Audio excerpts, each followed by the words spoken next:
أعوذ بالله من الشيطان الرجيم. بسم الله الرحمن الرحيم. ياسين والقرآن الحكيم إنك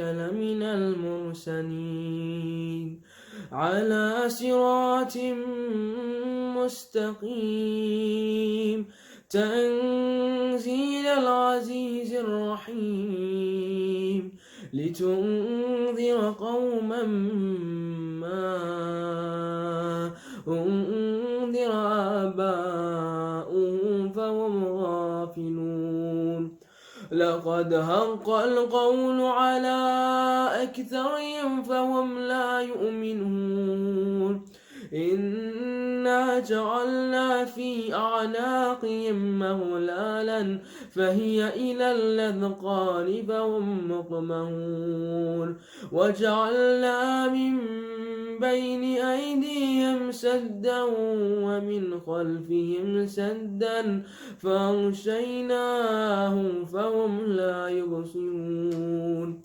وسواء عليهم أأنذرتهم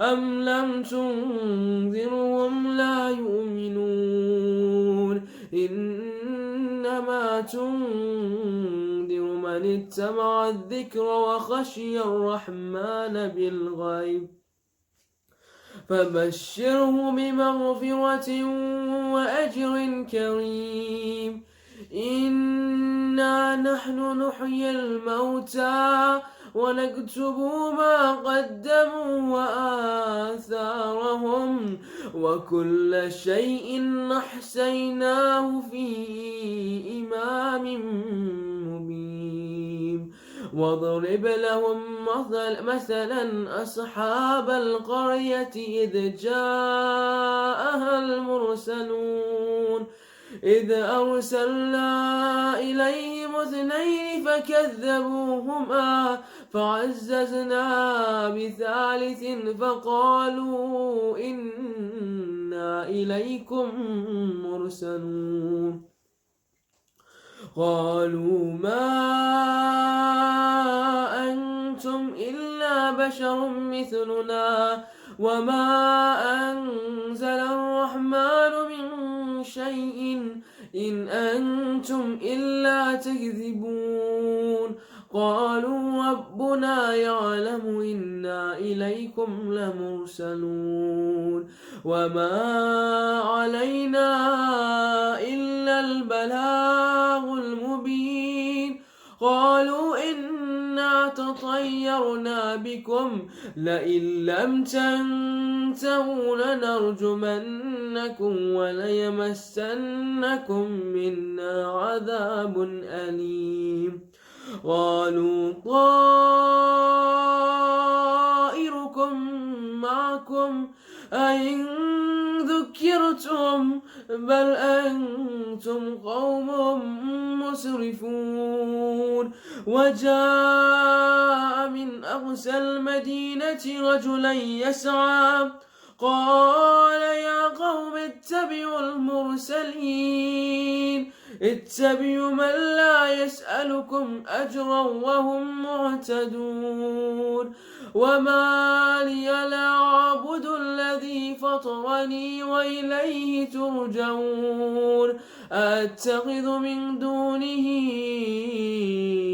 آلية يردن الرحمن بذر لا تغني عني شفاعتهم شيئا ولا ينقذون إني إذا لفي ضلال مبين إني آمنت بربكم فاسمعون حين ادخل الجنة قال يا ليت قومي يعلمون بما غفر لي ربي وجعلني من المكرمين وما أنزلنا على قوم به من بعده من جند من السماء وما كنا منزلين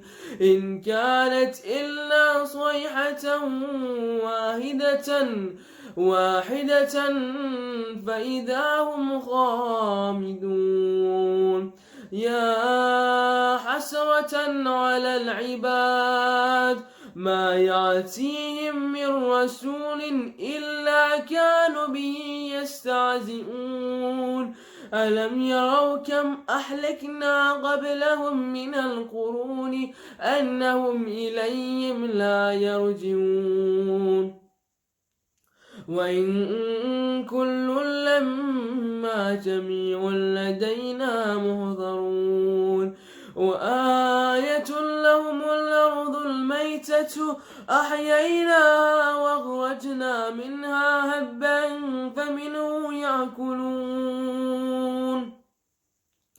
وجعلنا فيها جنات من نخيل وعناب وفجرنا فيها من العيون ليأكلوا من ثمره وما عملته أيديهم أفلا يشكرون سبحان الذي خلق الأزواج كلها مما تنبت الأرض ومن أنفسهم ومما لا يعلمون وآية لهم الليل نسلخ منه النهار فإذا هم مظلمون والشمس تجري لمستقر لها ذلك تقدير العزيز العليم والقمر قدرناه منازل حتى عاد كالأرجون القديم لا الشمس ينبغي لها أن تدرك القمر ولا الليل سابق النهار وكل في فلك يسبحون صدق الله العلي العظيم.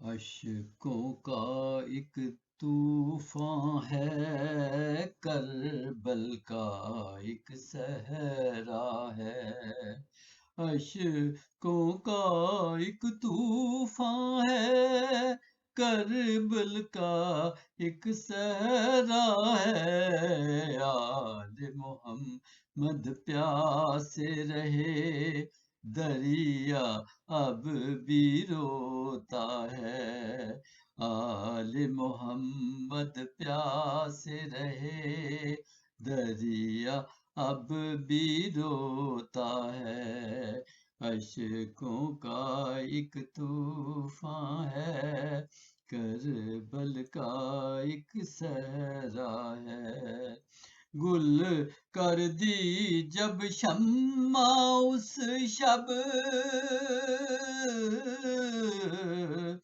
گل کر دی جب شمع اس شب آئینہ عشق کو دیکھا عشق وفا کے پروانوں نے موت کو بڑھ کے چوما ہے عشق وفا کے پروانوں نے موت کو بڑھ کے چوما ہے اشکوں کا ایک طوفان ہے کربل کا ایک صحرا ہے بازو دے کر علم اٹھایا سکا بن کر پانی لایا بازو دے کر علم اٹھایا سکا بن کر پانی لایا دریا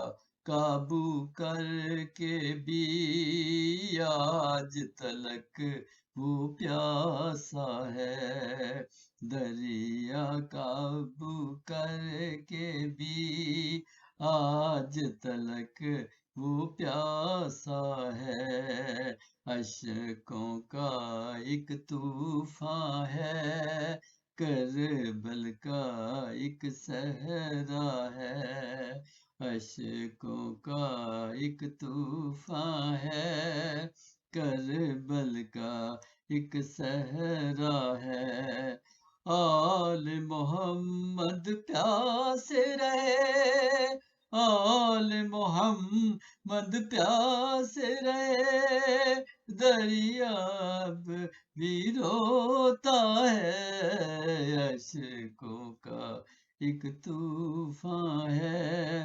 کربل کا ایک صحرا ہے، شہر وفا میں آ کر دیکھیں،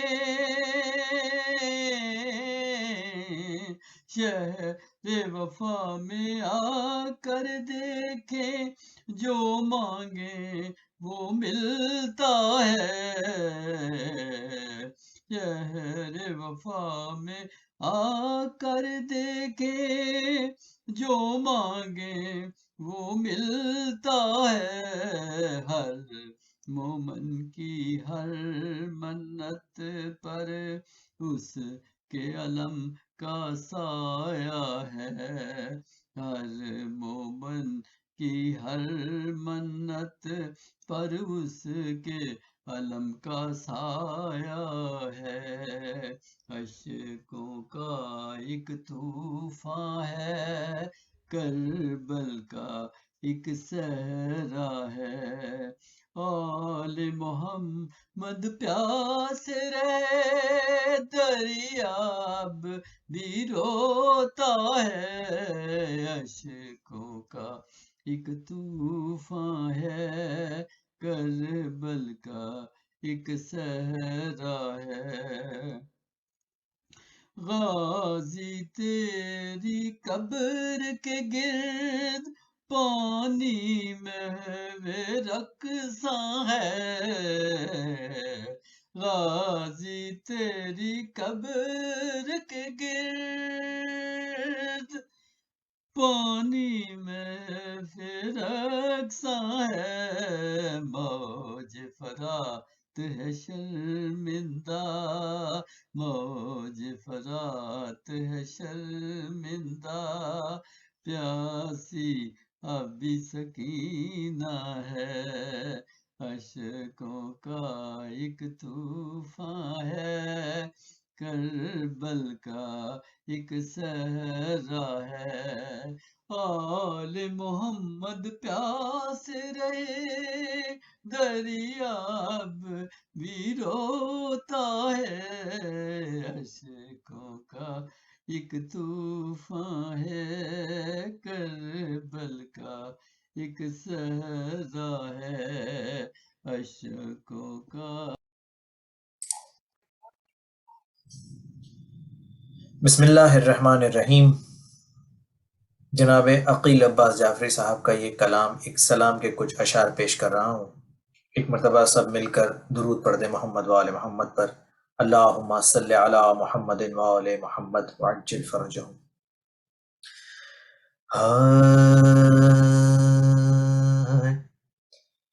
دیا بجھا کے یہ منظر حسین دیکھتے ہیں، دیا بجھا کے یہ منظر حسین دیکھتے ہیں، خود اپنے جیسے بہتر حسین دیکھتے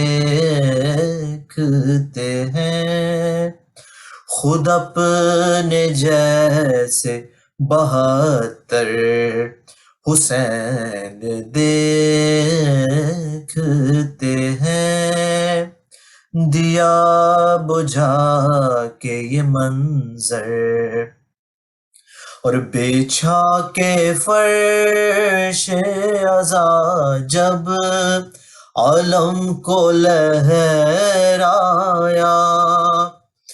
بچھا کے فرش عزا جب عالم کو لہرایا،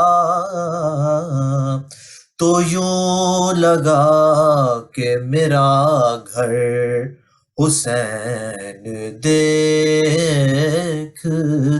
ہیں، دیا بجھا کے یہ منظر حسین دیکھتے ہیں۔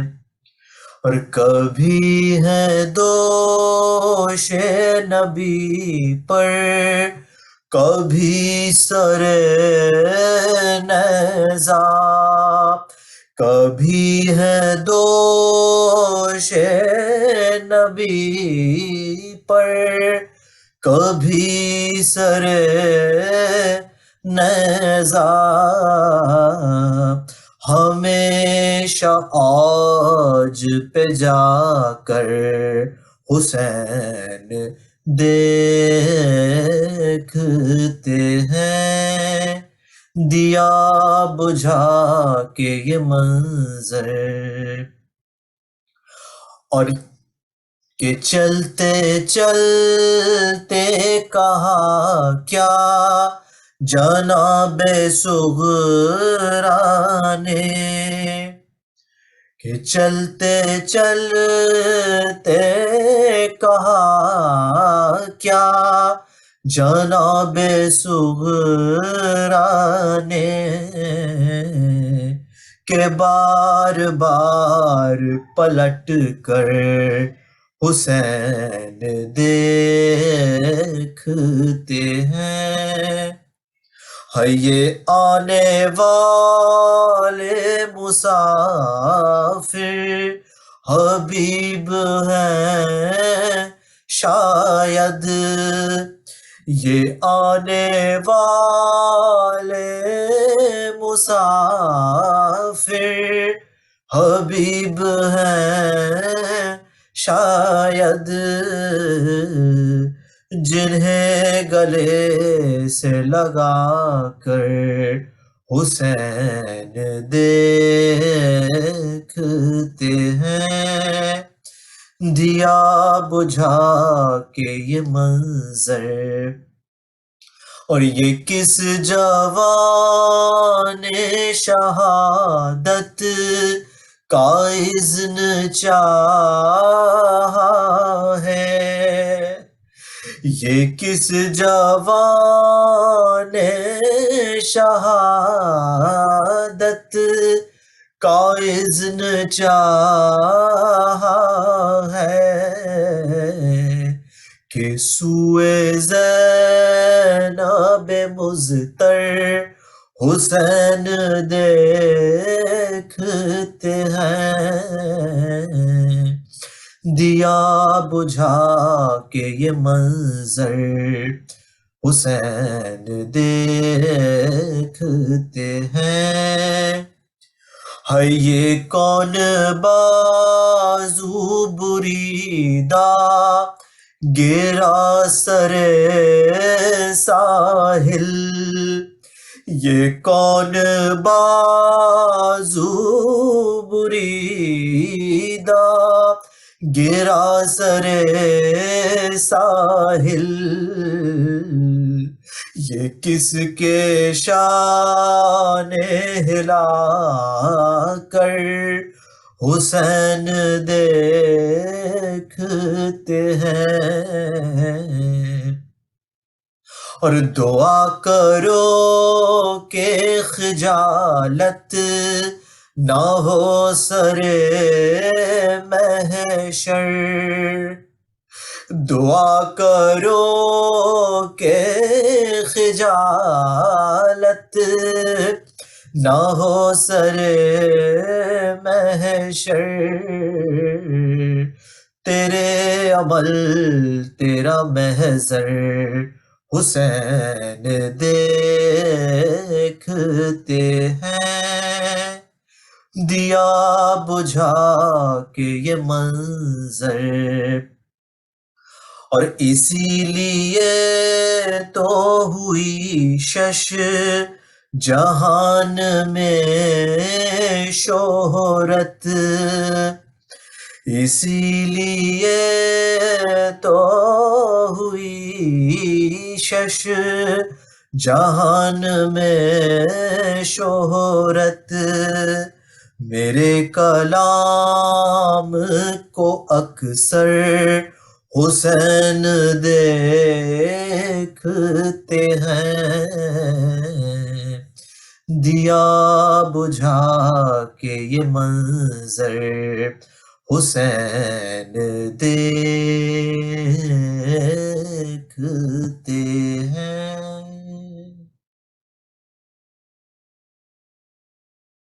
فاتحہ الارواح المومنین والمومنات۔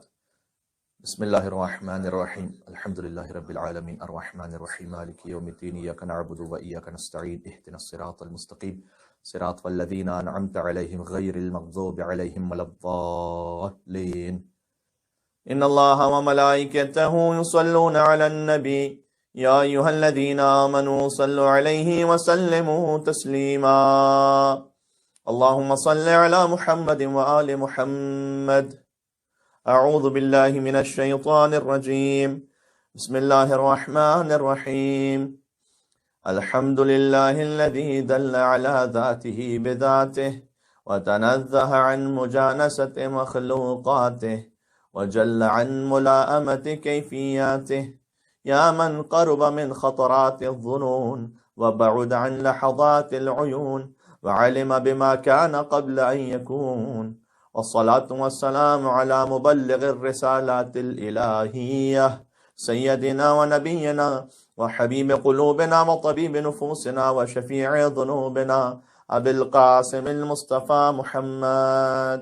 اللهم صل على محمد وآل محمد صلى الله عليه وعلى أهل بيته المعصومين المكرمين الهداة المهديين الذين أذهب الله عنهم الرجس وطهرهم تطهيرا۔ اللهم صل على محمد وآل محمد ولعنة الله على أعدائهم أجمعين من الأزل إلى قيام يوم الدين۔ مجلس کی قبولیت کے لیے دعا امام زمانہ عجل اللہ تعالی فرجہ الشریف۔ بسم اللہ الرحمن الرحیم۔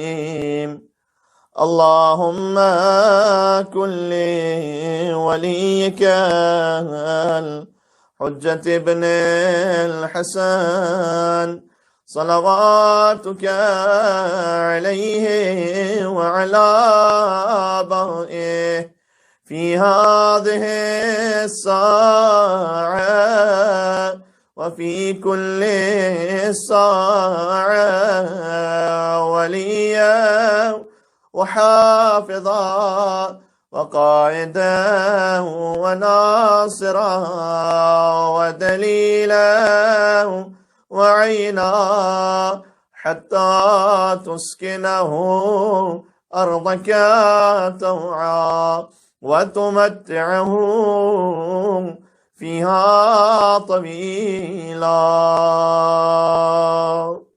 اللهم صل على محمد وآل محمد۔ اما بعد فقد قال الله الحكيم في كتابه المجيد، بسم الله الرحمن الرحيم، يا أيها الذين آمنوا استعينوا بالصبر والصلاة ان الله مع الصابرين۔ مل کے صلوات بھیج دیں محمد اور آل محمد پر۔ اللهم صل على محمد وآل محمد وعجل فرجهم۔ چوتھی محرم الحرام سن 1443 ہجری کا دن گزرا ہے۔ ہمارا موضوع ہے اس عشر محرم میں how to achieve tranquility of the heart. مولا حسین علیہ السلام کے نام پر ایک مل کے اور صلوات بھیجیے گا محمد اور آل محمد پر۔ اللہم صل علی محمد وآل محمد وعجل فرجہم۔ اگر تھوڑا سا ریکیپ کر لیں جو اب تک کی ہماری گفتگو ہوئی ہے، پہلی شب سورہ انعام کی آیت نمبر 17 ہم نے پڑھی تھی خطبے میں، وَإِن يَمْسَسْكَ اللَّهُ بِضُرٍّ فَلَا كَاشِفَ لَهُ إِلَّا هُوَ، کہ اگر خدا تم تک کوئی تکلیف پہنچانا چاہے بطور امتحان، فَلَا كَاشِفَ لَهُ إِلَّا هُوَ، تو کوئی اس کو روک نہیں سکتا سوائے اس کے۔ وَإِن يَمْسَسْكَ بِخَيْرٍ، اور اگر خیر پہنچانا چاہے خدا، فَهُوَ عَلَى كُلِّ شَيْءٍ قدیر، تو وہ ہر شے پر قدرت بھی رکھتا ہے۔ یہ ساری آیات آپ سماعت فرمائیے گا دل کے اطمینان، سکون، توکل کے حوالے سے۔ کہ اللہ اگر کوئی امتحان لینا چاہے تو کوئی اس کو دور نہیں کر سکتا سوائے اس کے، اگر کوئی خیر پہنچانا چاہے خدا تو وہ ہر چیز پر قادر بھی ہے۔ دوسری آیت جو دوسری شب میں ہم نے پڑھی تھی سورہ رات کی آیت نمبر 28 اور 29، الذین آمنوا وتطمئن قلوبهم بذکر اللہ، کہ وہ جو صاحبان ایمان ہیں اور جن کے دل اللہ کی یاد سے مطمئن ہو جاتے ہیں، الا آگاہ ہو جاؤ، الرٹ ہو جاؤ کہ بذکر اللہ تطمئن القلوب، دلوں کا اطمینان فقط یاد خدا میں، باقی ہر چیز عارضی ہے، ٹیمپرری ہے، جو اصل دل کا اطمینان ہے وہ یاد خدا میں۔ الذین آمنوا وعملوا الصالحات طوبی لهم وحسن مآب، اور وہ کہ جو صاحبان ایمان ہیں جن کے اعمال بھی نیک ہیں ان کے لیے خوشخبری ہے اور بہترین ان کا انجام ہے۔ تیسری شب میں ہم نے سورہ بقرہ کی آیت نمبر 260 پڑھی تھی، اس آیت کے حوالے سے جو سورہ رات کی ہم نے پڑھی تھی اس میں ہم نے آپ سے ایک ٹرائنگل بیان کیا تھا کہ اللہ کی رضا پر راضی رہنا، مصیبت پر صبر کرنا، نعمت پر شکر کرنا، یہ دل کا اطمینان بڑھاتا ہے۔ پھر ہم نے ڈونٹس بیان کیے تھے تیسری شب میں سورہ بقرہ کی آیت نمبر 260 کے ذیل میں، وَإِذْ قَالَ إِبْرَاهِيمُ رَبِّ أَرِنِي كَيْفَ تُحْيِي الْمَوْتَى، اے پروردگار تو مجھے بتلا مردے کو کیسے زندہ کرتا ہے۔ ابراہیم علیہ السلام پوچھ رہے ہیں قَالَ أَوَلَمْ تُؤْمِنْ، اے ابراہیم کیا تم ہم پر ایمان نہیں رکھتے؟ اللہ نے جیسے یہ پوچھا تو حضرت ابراہیم نے کہا قَالَ بَلَىٰ، ایمان تو ہے، وَلَٰكِن لِيَطْمَئِنَّ قَلْبِي، میں چاہتا ہوں دل کو اطمینان بھی حاصل ہو جائے۔ قَالَ فَخُذْ أَرْبَعَةً مِّنَ الطَّيْرِ فَصُرْهُنَّ إِلَيْكَ ثُمَّ اجْعَلْ عَلَىٰ كُلِّ جَبَلٍ مِّنْهُنَّ جُزْءًا ثُمَّ ادْعُهُنَّ يَأْتِينَكَ سَعْيًا وَاعْلَمْ أَنَّ اللَّهَ عَزِيزٌ حَكِيمٌ۔ تو اے ابراہیم 4 پرندے لو، انہیں ذبح کر دو، اور وہ جو 4 پرندے جنہیں ذبح کرنے کا حکم دیا گیا، ایک تفسیر کے مطابق پیکاک ہے، پیجن ہے، چکن ہے اور کرو ہے، اور اس میں 4 جذبے ایسے ہیں جو ہمیں نیگیٹو سینس میں کہیں شیطان کے راستے پہ لے جا سکتے ہیں، اس کو جب ہم ذبح کر دیں گے تو ہم پہنچ جائیں گے اللہ سبحانہ وتعالیٰ کے قریب، اطمینان حاصل کر لیں گے۔ ٹھیک ہے، دل کو اطمینان ہو جائے گا جب شوق ختم ہو جائے گا دل سے، اس پہ بات ہو چکی ہے چونکہ، اس لیے فقط اشارہ کر رہا ہوں کہ جب دل سے شوق ختم ہو جائے گا، ہم میں وہ چیز رہے گی نہیں کہ ہمیں دوسروں کو دکھانے کے لیے کچھ کرنا ہے، تو پھر خود بخود زندگی میں سکون آ جائے گا۔ جب حرام جیسی خواہشات کی طرف نہیں جائیں گے، جب لمبی لمبی آرزوؤں کو نہیں سوچیں گے، جب انسان لمبی آرزویں سوچتا ہے تو اس کے بعد جب وہ پوری نہیں ہو پاتی تو ٹینشن میں مبتلا ہوتا ہے، تو لمبی آرزویں سوچیں ہی نہ، اس طرف جائیں ہی نہ۔ تو ان چیزوں کو جب ہم کنٹرول کر لیں گے خود بخود اطمینان پہ پہنچ جائیں گے۔ دین ہم نے چوتھی شب میں آیت پڑھی تھی جو کل کی شب تھی، سورہ نور کی آیت نمبر 35، اللہ نور السماوات والارض مثل نورہ کمشکاۃ فیہا مصباح المصباح فی زجاجۃ الزجاجۃ کأنہا کوکب درّی یوقد من شجرۃ مبارکۃ زیتونۃ لا شرقیۃ ولا غربیہ یکاد زیتها یضیء ولو لم تمسسہ نار نور علی نور یہدی اللہ لنورہ من یشاء ویضرب اللہ الامثال للناس واللہ بکل شیء علیم۔ یہ سورہ نور کی آیت نمبر 35 ہم نے کہا تھا کہ یہ بڑی تمثیلی آیت ہے، اور اس میں اللہ نے اپنے نور کا ذکر کیا ہے، اور اس نور کی مثل ایسی ہے کہ ایک طاق جہاں چراغ رکھا جاتا ہے، اس چراغ رکھنے کی جگہ پر ایک چراغ ہے اور وہ ایک فانوس میں۔ تو احادیث کی روشنی میں ہم نے عرض کیا کہ طاق سے مراد بی بی فاطمہ سلام اللہ علیہ ہے، چراغ سے مراد پہلے چراغ ان کے حسن مجتبیٰ علیہ السلام ہے، اور وہ ایک فانوس میں ہے، اور اس فانوس سے مراد، اس شینڈیلیئر سے مراد امام عالی مقام امام ابا عبداللہ الحسین علیہ السلام ہے۔ اللہم صلی علی محمد و علی محمد، ذکر امام حسین سے روشنی پھیل رہی ہے ہر طرف، پنجتن پاک کی، حتی عقیدہ توحید کی، عقیدہ نبوت کی اور عقیدہ ولایت کی۔ یہ 5ویں آیت، چوتھی شب میں ہم نے بیان کیا تھا، اور 5ویں شب آج ہم بات کو تھوڑا سا اور آگے بڑھانا چاہتے ہیں۔ ہم نے اس میں کیا تھا کہ ذکر امام حسین علیہ السلام دلوں کے اطمینان کا باعث ہے، تو ہم اپنے آپ کو جوڑ کے رکھیں امام حسین علیہ السلام سے، جو حسین سے جڑتا چلا گیا، چاہے وہ زمین تم مطابت الارض التي فيها دفنتم، وہ زمین امام حسین علیہ السلام سے مخصوص ہو گئی، لہذا وہ زمین بھی طیب و طاہر ہو گئی۔ غلام حبشی حضرت جون، آج فقط امام حسین کا ذکر نہیں زندہ نہیں ہے، امام حسین علیہ السلام کے صدقے میں حضرت جون کا ذکر بھی زندہ ہے، حر کا ذکر بھی زندہ ہے، حتیٰ وہ جانور کے جس پر امام حسین علیہ السلام نے سواری کی تھی، اور جانور کا ذکر بھی ذوالجناح کی شکل میں زندہ ہے۔ امام حسین علیہ السلام زندگیوں کو اطمینان بخشنے والے۔ اور آج 5ویں شب ہے، ہم نے سورہ بقرہ کی آیت نمبر 153 کی تلاوت کی ہے، جس میں ارشاد رب العزت بڑی معروف آیت ہے، یا ایھا الذین آمنوا، اے صاحبان ایمان، استعینوا بالصبر والصلاۃ، دیکھو صبر اور نماز سے مدد حاصل کرو۔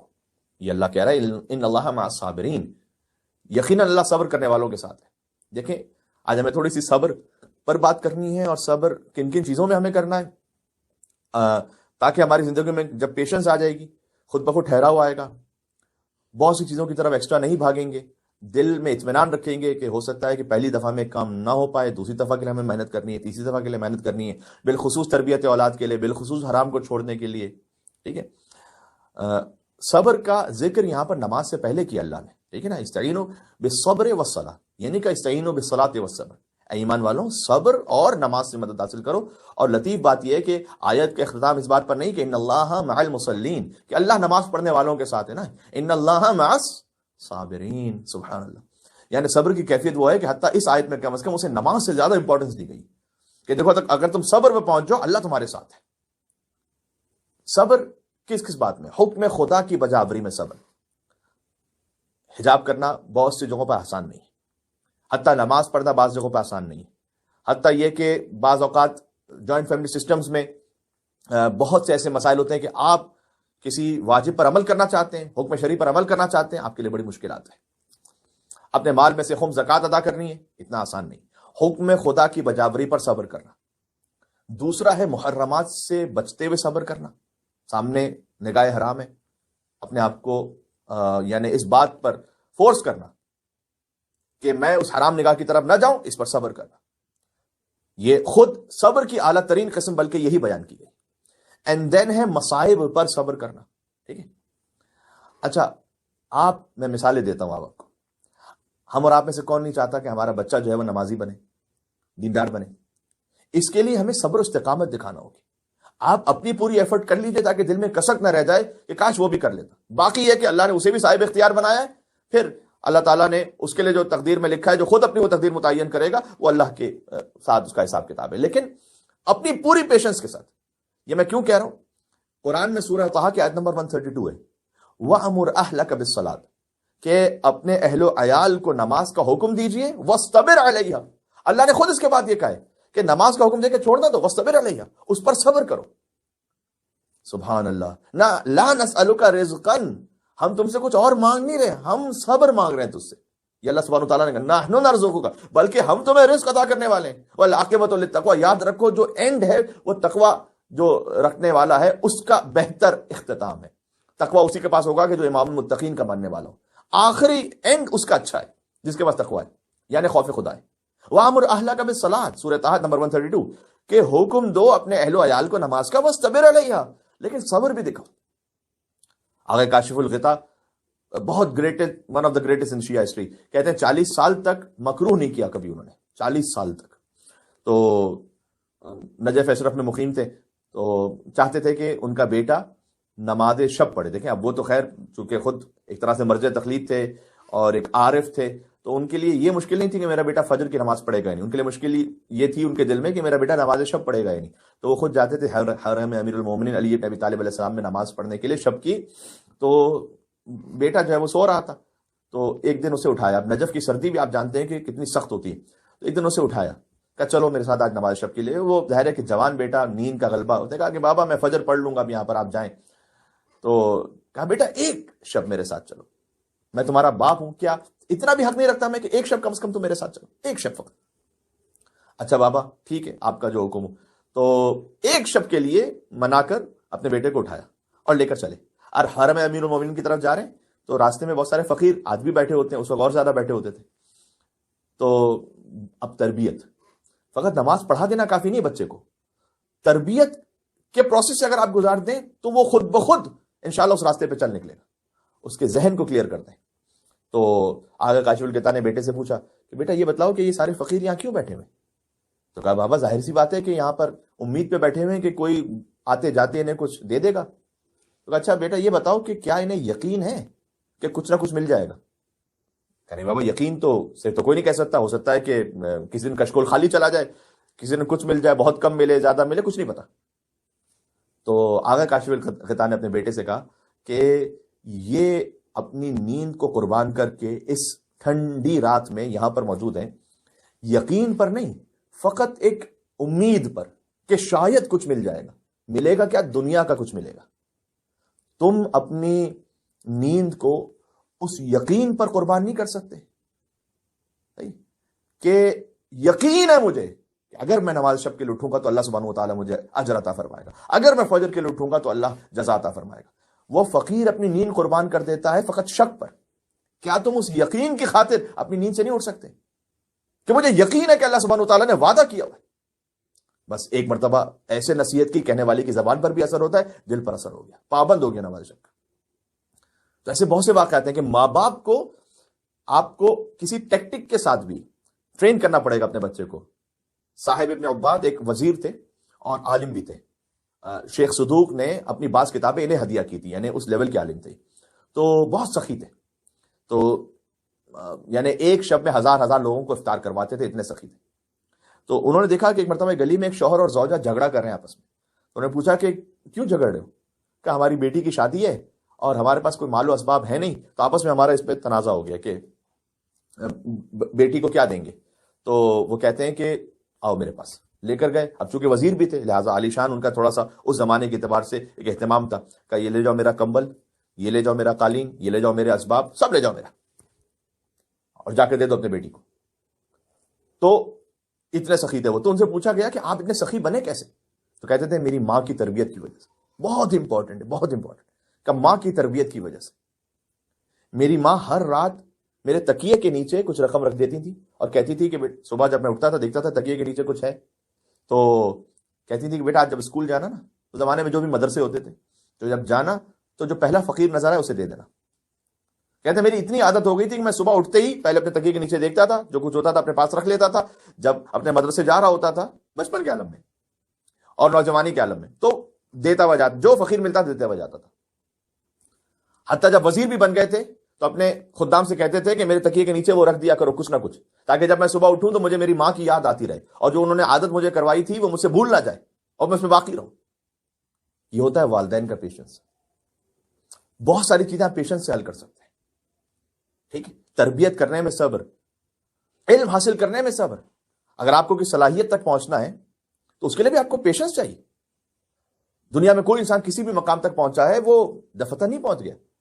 بہت اچھا کبھی کبھار جو ہے نا پکچرز میں جو سٹوری آتی ہیں، تو اس میں ایک دفعہ میں نے دیکھا ایک پکچر میں کہ ایک انسان ہے کہ جو کسی جگہ پر کرتب دکھا رہا ہے، وہ جو نہیں بالز کو وہ تھرو کرتے ہیں، تو اس کی لکھا ہوا تھا کہ کیسے اس جگہ پر پہنچا. تو وہ بالز کو، اس کی ایک تصویر بنی ہوئی ہے کہ جس میں وہ جو بالز کو تھرو کر رہا ہے ساری نیچے گری ہوئی ہے.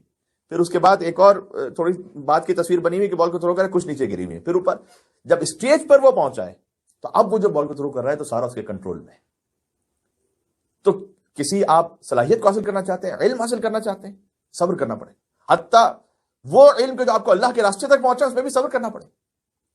امام جعفر صادق علیہ السلام فرماتے ہیں کہ اگر موسیٰ علیہ السلام صبر کر لیتے تھوڑا سا اور تو حضرت خضر سے مزید حاصل کر لیتے. سبحان اللہ، واقعہ آپ کے ذہن میں آ گیا ہے نا. تو امام صادق علیہ السلام کہتے ہیں کہ حضرت موسیٰ علیہ السلام صبر کرتے تو خضر سے مزید حاصل کرتے. بہت خوبصورت ہے، سورہ کہف کی آیات ہے نا. قال له موسیٰ، حضرت موسیٰ علیہ السلام نے حضرت خضر سے کہا، هل اتبعك على ان تعلمني مما علمت رشدا، کیا آپ مجھے کچھ ایسی باتیں سکھائیں گے، سورہ کہف کی آیت نمبر 66 ہے، کیا آپ مجھے کچھ ایسی باتیں سکھائیں گے کہ جس سے مجھے کچھ رشد ملے. رشد ملے یعنی ہر علم بھی ضروری نہیں ہوتا کہ آپ کے لیے کوئی بہتری لے کر آئے. آج کل بالخصوص سوشل میڈیا پر جس طرح کے معاملات ہیں، ہر چیز بھی سیکھنے والی نہیں ہوتی، اور اس میں بھی انسان کو بہت چوزی ہونا چاہیے کہ میں اپنے دین اور دنیا کے لیے کیا سیکھوں. تو ہر چیز پہ وقت لگانے کی ضرورت نہیں ہے. تو حضرت موسیٰ علیہ السلام نے کیا کہا کہ کیا آپ مجھے اپنے ساتھ رکھیں گے کہ علی ان تعلمنی مما علمت رشدا، کہ میری انٹیلیکٹ اینڈ وزڈم تھوڑی سی بڑھ جائے. تو حضرت خضر جواب دیتے ہیں قال انک لن تستطیع معی صبرا، کہ میں ساتھ تو رکھ لوں گا لیکن آپ صبر نہیں کر پائیں گے میرے ساتھ.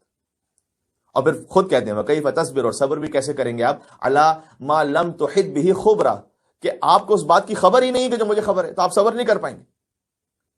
اب یہیں سے سمجھ میں آتا ہے کہ حجت خدا کے سامنے چاہے آپ نہ سمجھ پائیں کہ امام نے حکم دیا کیوں ہے، سر تسلیم خم ہو جانے کا نام ایمان ہے. الاسلام ہوا تسلیم، اسلام نام ہے سبمیشن کا. بہت سے بالخصوص ویسٹرن ورلڈ سے بہت سی آوازیں اٹھتی ہیں اب، کہیں پر جو ایتھسٹ ہیں ان کی طرف سے، سیکولر لبرل طبقے کی طرف سے، حتیٰ یہ کہ بعض اوقات ہمارے ممبروں سے کہ ہماری سمجھ میں نہیں آتا کہ یہ دین میں کیوں ہے، دس از یوز لیس، کیا کر رہے ہیں نا. اگر امام کا حکم ہے سر تسلیم خم ہو جائے. حضرت موسیٰ علیہ السلام حضرت خضر کہہ رہیں گے چونکہ آپ کو اس کی لاجک پتہ نہیں ہے لہذا آپ حجت کرتے رہیں گے، صبر نہیں کر پائیں گے. جبکہ کرنا کیا چاہیے تھا، حضرت خضر کہہ رہے ہیں کہ اگر آپ میرے ساتھ چلنا چاہتے ہیں صبر کریں، میں بعد میں بتاؤں گا آپ کو، ڈسکلوز کروں گا آپ کو کہ میں ہر کام کیوں کر رہا ہوں، لیکن اس وقت آپ نے صبر کرنا ہے. تو حضرت موسیٰ پہلے تو کہتے ہیں کہ قال ستجدنی انشاءاللہ صابرا، تم اے خضر مجھے صبر کرنے والا پاؤ گے، ولا اعصی لک امرا، اور میں آپ کے امر کی مخالفت نہیں کروں گا. تو قال، حضرت خضر نے کیا کہا، فإن اتبعتنی فلا تسألنی عن شیء، اگر آپ میرے ساتھ رہیں گے تو کچھ پوچھنا نہیں ابھی مجھ سے فی الحال، حتی احدث لک منہ ذکرا، یہاں تک کہ میں خود لاجک بتاؤں گا. یہ نہیں کہ آپ محروم رکھیں گے، لیکن تھوڑا صبر تو کرو، فوراً ججمنٹ تو نہ دے دو، اور بالخصوص پبلک میں آ کے کبھی چہلم کی واک کے بارے میں، کبھی دعائے ندبہ کے بارے میں، کبھی کسی چیز کے بارے میں فوراً نہ کہہ دو. ہو سکتا ہے کہ ہمارا علم اس مقام تک نہ پہنچا، ہم نہ سمجھ پا رہے ہوں. آپ اپنی ریسرچ جاری رکھ لیں گے، ضروری ہے کہ ہر چیز آگے آپ پبلک میں کہیں گے. فانطلقا، قرآن کہتا ہے کہ حضرت خضر حضرت موسیٰ علیہ السلام دونوں چل پڑے، دونوں ساتھ ساتھ چلے. حتی اذا رکبا فی السفینہ خرقہا، یہاں تک کہ کشتی میں بیٹھے ہوئے تھے تو حضرت خضر نے اس میں سوراخ کر دیا. وقال، حضرت موسیٰ علیہ السلام کہتے ہیں کہ معذرت یا وا نہیں ہے قال، حضرت موسیٰ علیہ السلام کہتے ہیں کہ اخرقتہا لتغرق اہلہا، آپ نے اس کشتی میں سوراخ کر دیا ہے کہ کشتی والے ڈوب جائیں. یہ کیوں کیا آپ نے سوراخ؟ ظاہر ہے کہ اب جو بھی انسان کسی دیکھے گا کہ کشتی میں کوئی سوراخ کرے تو روکیں گے تو صحیح، لیکن حجت پر اتنا یقین ہونا چاہیے کہ اگر بظاہر کو ایسا کام بھی ہو رہا ہے کہ جو بالکل ڈبو دینے والا ہے، نہیں، اطمینان رکھو اس لیے کہ وہ خدا سے متصل ہے، کچھ نہ کچھ بہتری ہے اس میں. لقد جئت شیئا امرا، وہ کہتے ہیں کہ یہ تو بہت ہی عجیب ایک بات کی آپ نے کہ سمجھ نہیں آ رہا کہ آپ نے کیوں کشتی میں سوراخ کی. تو حضرت خضر کہتے ہیں کہ قال الم اقل انک لن تستطيع معي صبرا، کیا میں نے آپ سے یہ نہیں کہا تھا کہ آپ میرے ساتھ صبر نہیں کر پائیں گے؟ قال لا تؤاخذني بما نسيت، حضرت موسیٰ کہتے ہیں کہ اچھا میں بھول گیا تھا، میرا مؤاخذہ نہ کیجیے. ولا ترهقني من امری عسرا، اور مجھے اس وقت چھوڑ دیجیے کہ یعنی اس کو معاف کر دیجیے، مشکل وقت میں مجھے اپنے آپ سے جدا نہ کیجیے. فانطلقا، تو بس اب پھر دونوں آگے مزید چل پڑے. اب وہ کشتی میں سوراخ کیا ہے تو حضرت موسیٰ اعتراض کر رہے تھے، خضر کہہ رہے ہیں میں نے آپ سے کہا تھا کہ آپ صبر کریں. حتی اذا لقیا غلاما، یہاں تک کہ پھر دونوں کی ملاقات ایک جوان سے ہوئی. فقتلہ، تو حضرت خضر نے اسے قتل کر دیا. قال قتلت نفسا زکیۃ بغیر نفس، حضرت موسیٰ علیہ السلام کہتے ہیں کہ آپ نے ایک محترم نفس کو بغیر جرم کے مار دیا ہے. لقد جئت شیئا نکرا، یہ تو آپ نے بہت ہی برا کام کیا، قتل ناحق. سبحان اللہ. اب حضرت خضر جانتے ہیں نا اس کی حجت کو اور اس کی مصلحت کو. بات واضح ہو رہی ہے، کربلا کا موقع ہے، ذرا سمجھیے گا اس بات کو. حجت کے ہاتھ میں اگر تلوار بھی ہے نا تو وہ مصلحت ہے، اور اس کے بالکل کنٹرری کسی گمراہ شخص کی زبان پر نعرہ تکبیر بھی ہے نا تو بچ کے رہنا، اس میں فتنے کا امکان ہے. بس پورا دین ہم نے سمیٹ دیا اس میں. حجت کے ہاتھ میں اگر تلوار بھی ہے سبمٹ ہو جانا، کوئی نہ کوئی بہتری ہے اس تلوار چلانے میں. کسی گمراہ شخص کی زبان پر لا الہ الا اللہ کا کلمہ بھی ہے، الرٹ رہنا. لفظ بدل کے کہہ دوں، علی کے ہاتھ میں ذوالفقار بھی ہے تو نعمت الہی ہے، اس لیے کہ وہ زمین پر کرپشن ختم کرنے کے لیے، فساد پلرز ختم کرنے کے لیے. علی کے دشمن کی زبان پر نعرہ تکبیر بھی ہے تو دھوکہ نہ کھائیے گا. ہو سکتا ہے اس نعرہ تکبیر ہی کی آڑ میں وہ آپ کو قرآن سے اور اہل بیت سے دور کرنا چاہے، قرآن کو نیزوں پر بلند کرے اور علی ابن ابی طالب سے دور کرنا چاہے. لہذا الرٹ رہنا. جی، اللہ سے کرے دور تو تعلیم بھی فتنہ. تعلیم وہ کام کیے جو اللہ سے قریب کرے، اللہ سے کرے دور تو تعلیم بھی فتنہ. اقرأ بسم ربک، پڑھو اپنے رب کے نام سے. مجھ سے بعض جوان پوچھتے ہیں کہ مولانا صاحب کیا کریں، کس فیلڈ میں سکوپ ہے؟ تو میرے خیال میں شاید اس وقت آئی ٹی سیکیورٹی بہت اچھی فیلڈ جا رہی ہے، جتنا ہم نے دیکھا ہے. چونکہ سارا بزنس آن لائن تقریباً ہو رہا ہے تو اس میں آئی ٹی کی جو سیکیورٹی ہے اس کو زیادہ سے زیادہ انہینس کیا جا رہا ہے.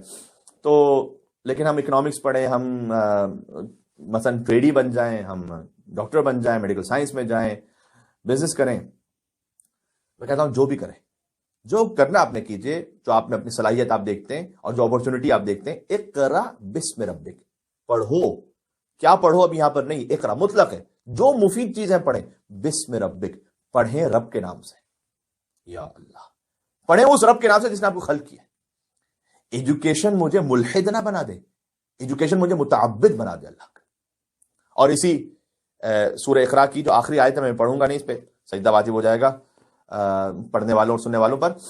تو سجدہ کرو اور رب سے قریب ہو جاؤ. عربی نہیں پڑھتا، فقط ترجمہ پڑھو. آخری آیت سجدہ کرو اور رب سے قریب ہو جاؤ، یعنی تعلیم اس کا آغاز ہونا چاہیے رب کے نام سے، اس کا اختتام ہونا چاہیے رب کی بارگاہ میں سجدے پر. اگر ایسا نہیں ہے تو یہ تعلیم بھی فتنہ ہے. اللہ سے کرے دور تو تعلیم بھی فتنہ، املاک بھی، اولاد بھی، جاگیر بھی فتنہ، ناحق کے لیے اٹھے تو شمشیر بھی فتنہ. بہت غور کیجیے گا، ٹھیک ہے نا. املاک بھی، اولاد بھی، جاگیر بھی فتنہ، یہ سب فتنہ ہے اگر اللہ کے راستے پہ نہیں ہے تو. ناحق کے لیے اٹھے تو شمشیر بھی فتنہ، شمشیر تو کیا، نعرہ تکبیر بھی فتنہ. جی، اگر ناحق کے لیے ہے، ہر اچھی بات کہنے، اچھے نعرے لگانے والے کے ظاہر پہ نہ جائیں. مومن کو تھوڑا ہوشیار ہونا چاہیے. جو حق سے کرے دور وہ تدبیر بھی فتنہ، اولاد بھی، اجداد بھی، جاگیر بھی فتنہ. بس. تو خضر نبی نے بھی قتل کیا تھا، لیکن مسئلے آتے ہیں کیونکہ اس وقت وہ اللہ کی جانب سے حجت ہیں حضرت موسیٰ علیہ السلام پر. لیکن حضرت موسیٰ اس وقت صبر نہیں کر پا رہے. یہ کیوں تھا؟ اس لیے کہ حضرت موسیٰ علیہ السلام ظاہر کے پابند تھے، شریعت کا ظاہر ہے، حضرت موسیٰ اپنے مقام پر درست ہے، اور خضر علیہ السلام باطن کے پابند تھے اللہ کی جانب سے. یعنی حضرت موسیٰ علیہ السلام تھے گویا تفسیر کے پابند، اور حضرت خضر تھے تعویل کے پابند. اگر میں قرآنی لینگویج میں سے بات کروں، جو ظاہر ہے وہ تفسیر ہے، جو باطن ہے وہ تعویل ہے. تو اللہ تعالیٰ نے حضرت خضر سے کہا کہ اللہ کے حکم سے انہوں نے کام کیا تھا، آگے خود وہ بیان کرتے ہیں کہ باطن کے اعتبار سے ابھی اس جوان کو قتل کر دو. تو جیسے حضرت موسیٰ نے کہا کہ آپ نے تو بہت ہی برا کام کیا، قال الم اقل لک انک لن تستطیع معی صبرا، کیا میں نے آپ سے نہیں کہا تھا کہ آپ صبر نہیں کر پائیں گے؟ حضرت موسیٰ علیہ السلام پھر سے کہتے ہیں سألتک عن شیء بعدھا، بس اس کے بعد اگر میں نے کچھ پوچھ لیا آپ سے، فلا تصاحبنی، تو پھر مجھے اپنے ساتھ نہیں رکھیے گا. قد بلغت من لدنی عذرا، پھر ضروری نہیں کہ آپ میری معذرت کو قبول کریں، پھر آپ نے جو کرنا کر لیجیے گا، لیکن اس وقت اور ساتھ رکھ لیں، ایک چانس اور دیں مجھے. فانطلقا، پھر آیا کہ دونوں پھر چلنے لگے آتے. حتی اذا اتیا اہل قریۃ، یہاں تک کہ ایک گاؤں کے پاس پہنچے. استطعما اہلہا، دونوں نے گاؤں والوں سے کہا کہ تھوڑا سا ہمیں کھانا کھلا دیجیے. فابوا ان یضیفوہما، تو گاؤں والوں نے مہمان نوازی سے انکار کر دیا، ہم نہیں کھانا کھلائیں گے. اچھا آپ کسی سے کہیے کہ بھائی میں آپ کا مہمان ہوں، تھوڑا سا کھانا کھلا دیجیے، تو کہے بغیر ہی لوگ کھلا دیتے ہیں. تو جب کہا بھی تب بھی انکار کر دیا. لیکن حضرت خضر نے دیکھا کہ ایک دیوار ہے کہ جو ٹوٹنے والی ہے، فوجد فیہا جدارا، ایک دیوار ہے وہ بھی ٹوٹنے والی ہے، یرید ان ینقض، کہ وہ جو دیوار ہے وہ گرنے والی ہے. فاقام، حضرت خضر نے اس کی مرمت کے لیے اس کو کر کے سیدھا کر دیا کہ گرے نہ دیوار، اس کو ٹھیک کر دیا. تو حضرت موسیٰ علیہ السلام کہتے ہیں کہ لو شئت لاتخذت علیہ اجرا، آپ اگر چاہتے تو ایک اجرت لے سکتے تھے، انہوں نے تو کھانا بھی نہیں کھلایا، تو آپ نے دیوار بنائی تو کم سے کم اجرت تو لے لیتے. بس حضرت خضر نے کہا قال ھذا فراق بینی و بینک، یہ میرے اور آپ کے درمیان علیحدگی کا وقت ہے. انبئک بتاویل ما لم تستطع علیہ صبرا، اب میں تعویل بتاتا ہوں، یعنی باطن بتاتا ہوں. ہر چیز کا باطن ہمارے سامنے نہیں ہوتا. جب حکم خدا آ جائے سر تسلیم خم ہو جائے. میں نعوذ باللہ من ذالک، حضرت موسیٰ علیہ السلام کی شان میں کوئی گستاخی نہ ہو جائے. اولو العزم نبی ہیں، صاحب شریعت نبی ہیں، عظیم ترین مقام ہے ان کا. تو ان کے لیے جو صبر کی منزل ہے وہ کچھ اور ہے، ہمارے لیے جو منزل ہے وہ ہمارے اپنے اعتبار سے. اب جو کچھ قرآن میں واقعہ موجود ہے، اس لیے میں گزارش کر رہا ہوں کہ حضرت خضر نے کہا اب میں تعبیل بتاتا ہوں کہ ہر کام کو میں نے کیوں کیا تھا. اما السفینہ، وہ جو کشتی تھی، فکانت للمساکین، وہ تو کچھ غریب لوگوں کی تھی. یعملون فی البحر، وہ دریاؤں میں کشتی چلا کر اپنا گزر بسر کرتے تھے. فاردت ان اعیبھا، یہ بھی بڑا غور کیجیے گا، 3 کام ہوئے نا، کشتی میں سوراخ کرنا، جوان کو قتل کرنا اور دیوار کو بنانا. تینوں کو جب ایکسپلین کیا ہے الگ الگ الفاظ میں، یہ قرآن کی فصاحت و بلاغت ہے. حضرت خضر کہتے ہیں فاردت ان اعیبھا، میں نے چاہا، یہاں پر سنگولر ہے، میں نے چاہا کہ کشتی کو عیبدار بنا دوں. وَكَانَ وَرَاءَهُمْ مَلِكٌ، چونکہ ان کے پیچھے ایک ظالم بادشاہ آ رہا تھا. يَأْخُذُ كُلَّ سَفِينَةٍ غَصْبًا، اور وہ تمام کشتیوں کو غصب کرتا جا رہا تھا.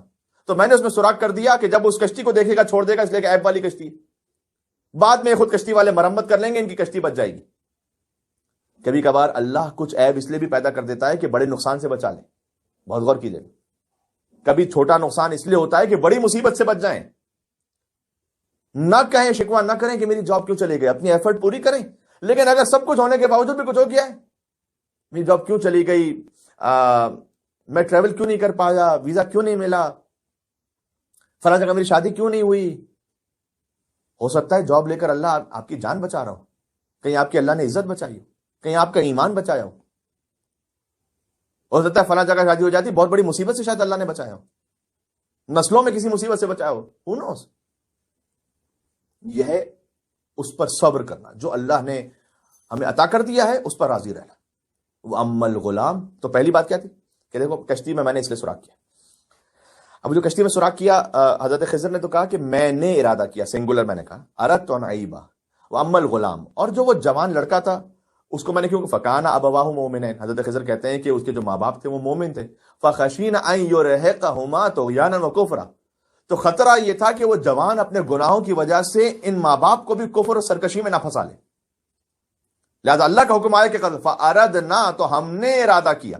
اب یہاں پر فارد تو نہیں ہے کہ میں نے ارادہ کیا کہ میں قتل کر دوں، نہیں، فاردنا، ہم نے ارادہ کیا کہ ان یبدلہما ربہما خیرا منہ، کہ ان ماں باپ کا رب انہیں اس سے بہتر اولاد عطا کرے گا.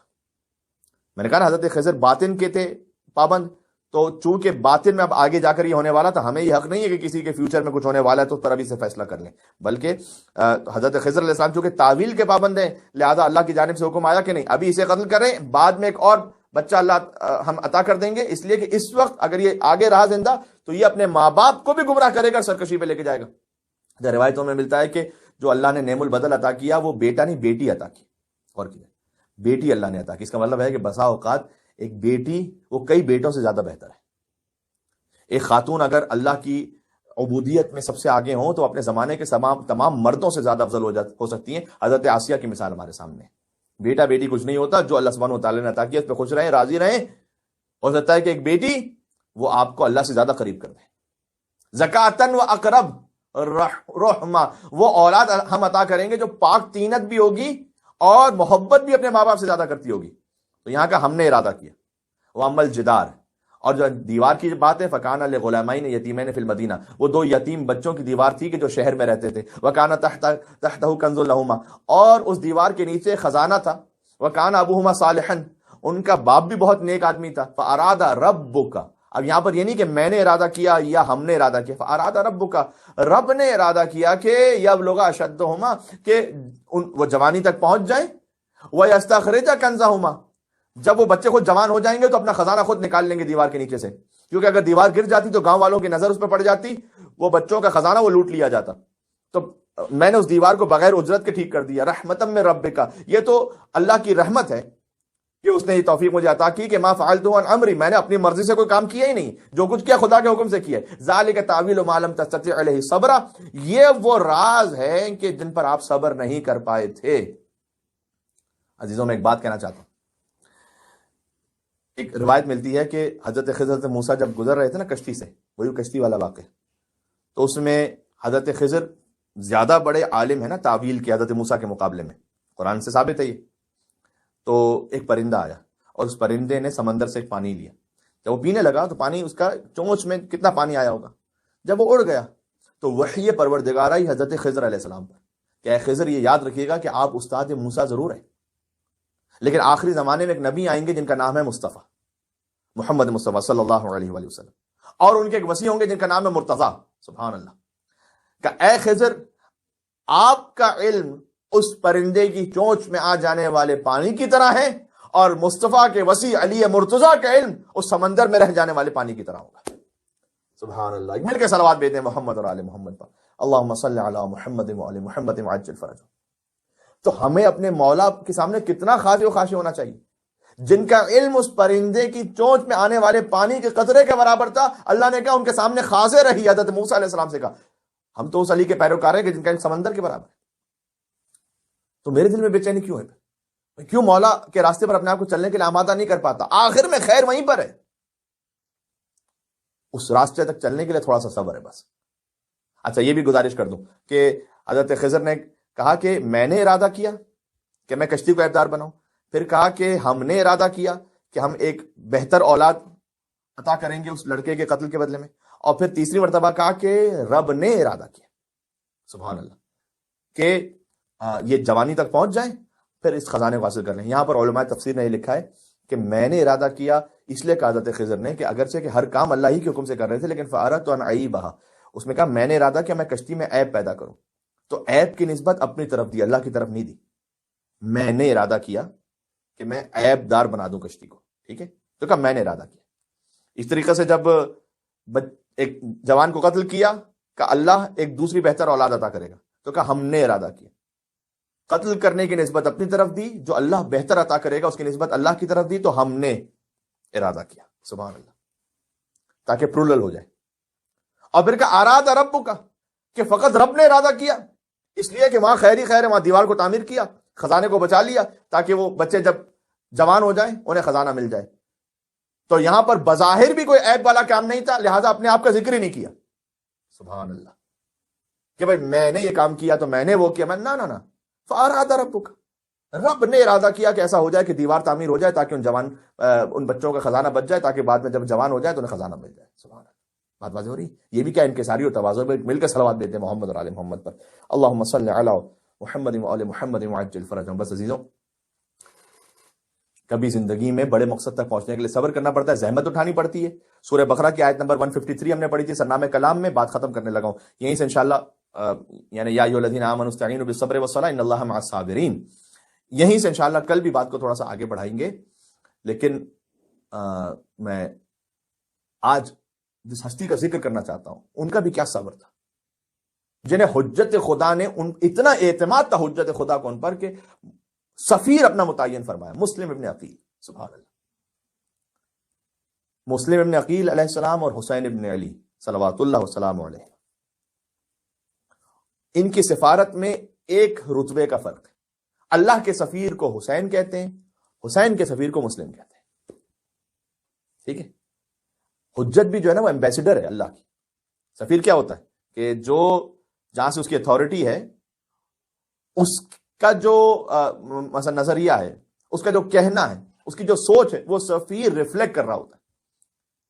مولا علی علیہ السلام کی عید غدیر کی زیارت میں انہیں اللہ کا سفیر قرار دیا گیا، السلام علیک یا مولا یا امیر المومنین یا امین اللہ فی ارضہ وسفیرہ فی خلقہ وحجتہ البالغہ علی عبادہ، سلام امیر المومنین پر کہ جو اللہ کے امین ہے اس کی زمین پر اور اس کے سفیر ہیں اس کی مخلوقات میں، اور حجت اللہ البالغہ ہیں، یعنی روشن حجت اللہ کی۔ تو امیر المومنین جیسے سفیر ہیں، تمام ائمہ سفیر ہیں اللہ سبحانہ و تعالیٰ کے، ایمبیسڈر ہیں۔ اللہ کے سفیر کو حسین کہتے ہیں، حسین کے سفیر کو مسلم کہتے ہیں، سبحان اللہ۔ حضرت مسلم بن عقیل مولا علی علیہ السلام کے داماد ہیں، آپ جانتے ہیں۔